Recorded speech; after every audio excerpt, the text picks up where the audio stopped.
ओम नमः शिवाय मित्रों।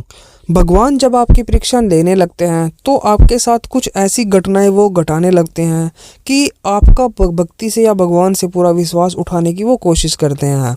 आपके माइंड में कुछ ऐसा बिठा देते हैं कि भगवान की भक्ति करने में कुछ भी नहीं रखा है। यहाँ तक कि आपके मन में ऐसे ख्याल भी आ जाते हैं कि भगवान भगवान नहीं होते। आपके मन में गंदे विचार भी वो डाल देते हैं। यह तभी होता है जब आप भगवान की भक्ति करना शुरू कर देते हो। एक बात का हमेशा ध्यान रखना, जैसे ही आपने भगवान की भक्ति करनी शुरू की वैसे ही आपका सारा का सारा जो सुख चैन है वो एकदम वो छीन लेते हैं। वो अपने भक्त की परीक्षा लेते हैं। वो देखते हैं कि मेरा भगत किस चीज़ के उद्देश्य से मुझे पाना चाह रहा है या फिर मेरे भगत को मुझे पाने की कितनी ज़्यादा लालसा है। इस चीज़ को वो चेक करते हैं और कई तरह से आपकी परीक्षाएं लेते हैं। कई बार तो आप परीक्षाओं में फेल हो जाते हो। आप स्टार्टिंग तो करते हो, थोड़ा आगे भी बढ़ जाते हो, लेकिन जब आपके सीधे काम भी उल्टे होने लग जाते हैं भक्ति करने के दौरान भी, तब आपका मन बहक जाता है। आप यही सोचते हो कि यार मैं इतनी ज़्यादा भक्ति कर रहा हूँ, भगवान को रोज भोग प्रसाद भी लगाता हूँ और सारे काम भगवान के अच्छे से करता हूँ, भक्ति करता हूँ, मंत्र जाप भी करता हूँ, उसके बाद भी मेरे साथ इतनी ज़्यादा दिक्कतें बढ़ गई हैं। वो दिक्कतें बढ़ती नहीं हैं, वो दिक्कतें भगवान के द्वारा बढ़ाई जाती है। वो पल पल आपकी परीक्षा लेते हैं और आपको इतना ज़्यादा परेशान वो कर देते हैं कि आपका किसी भी तरह भक्ति से विश्वास उठ जाए।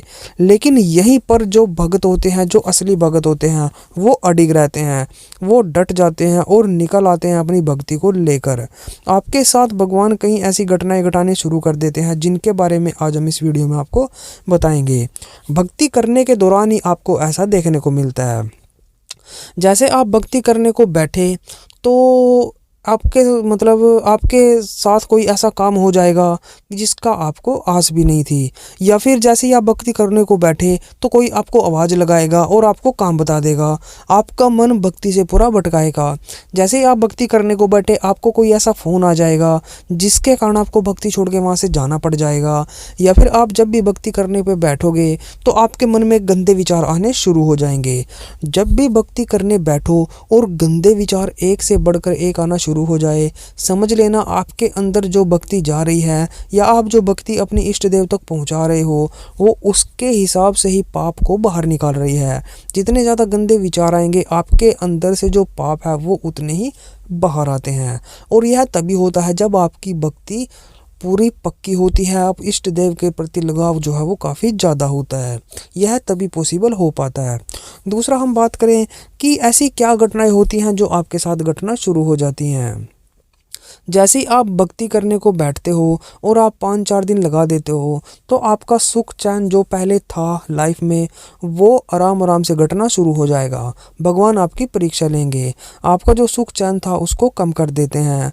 अपने भक्त को इतनी ज़्यादा बुरी हालत में वो कर देते हैं ताकि उसका भक्ति से विश्वास उठे और वो भक्ति छोड़कर चला जाए। यहीं से भक्ति की शुरुआत होती है।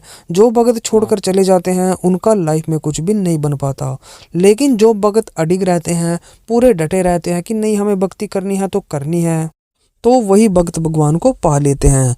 अगर आपका बिजनेस व्यापार थोड़ा अच्छा चल रहा था और उसके बाद जब आप भक्ति करनी स्टार्ट करोगे तो हो सकता है आपका जो व्यापार और नौकरी है वो भी थोड़ा कम हो जाए या नौकरी आपसे छिन जाए, क्योंकि यह भगवान की परीक्षा होती है।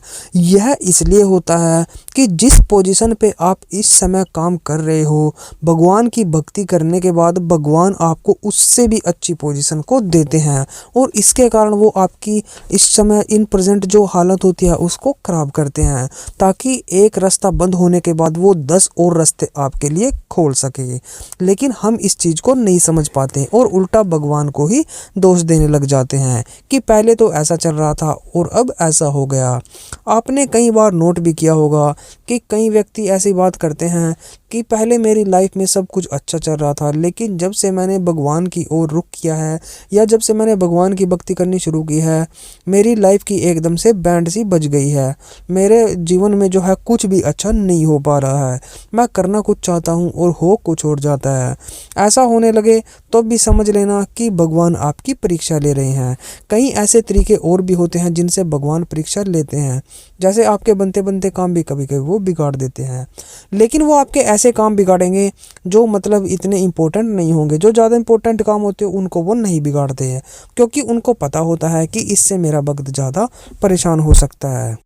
और जब हम भगवान की भक्ति स्टार्ट करते हैं, हम एक संकल्प लेके भगवान का भजन करते हैं, तो हमारे साथ एक चीज़ और होती है। जैसे या तो हमारा भजन में मन ना लगना, या फिर हमें भजन में ज़्यादा नींद आना, ज़्यादा उबासियाँ आना, और भजन में बैठे बैठे ही गंदे ख्याल आ जाना, ये सब भी भगवान की परीक्षा लेनी होती है। कई बार हमें वैसे तो नींद आती नहीं, लेकिन जब हमने राम नाम शुरू किया तभी हमें एकदम से नींद आनी शुरू हो जाती है।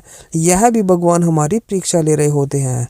और कई बार ऐसा होता है, जैसे हम सुबह जल्दी उठ के स्नान करके भगवान का ध्यान करते हैं, तो कई बार ऐसा होता है कि जब सुबह उठने का टाइम होता है तो उसी समय हमें पक्की नींद आनी शुरू होती है।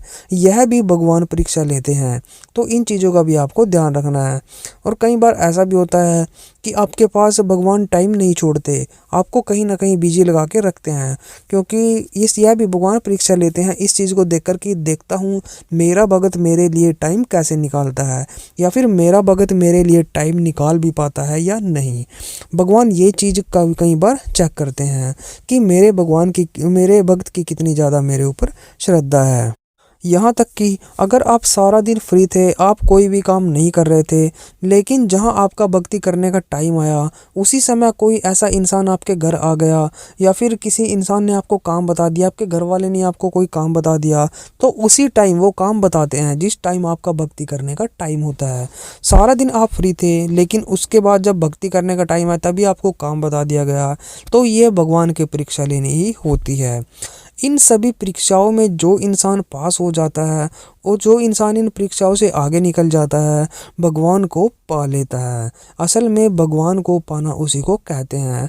ये परीक्षाएं कुछ टाइम के बाद ख़त्म हो जाती हैं, कुछ टाइम तक ही भगवान आपकी इन चीज़ों की परीक्षा लेता है। और जब ये परीक्षाएं ख़त्म हो जाई तो तब समझ लीजिए आपका आने वाला अच्छा टाइम शुरू हो चुका है। आपका जो भी टाइम आएगा वो एकदम से अच्छा आएगा। जी हाँ, तो दोस्तों वीडियो अच्छी लगी वीडियो को लाइक करें और हमारे चैनल को सब्सक्राइब कर दें। अगर आप ऐसी वीडियोस पाना चाहते हो तो आप हमारे इस यूट्यूब चैनल को भी से सब्सक्राइब कर दें और इसे अपने फ्रेंड और दोस्तों के साथ भी ज़रूर शेयर करें। भगवान भगवत गीता से रिलेटेड हम ऐसी वीडियोस डालते रहते हैं। तो चलिए आज की वीडियो में बस इतना ही, मिलते हैं हमारी एक और न्यू वीडियो के साथ। तब तक के लिए ओम नमः शिवाय, ओम नमः शिवाय, ओम नमः शिवाय।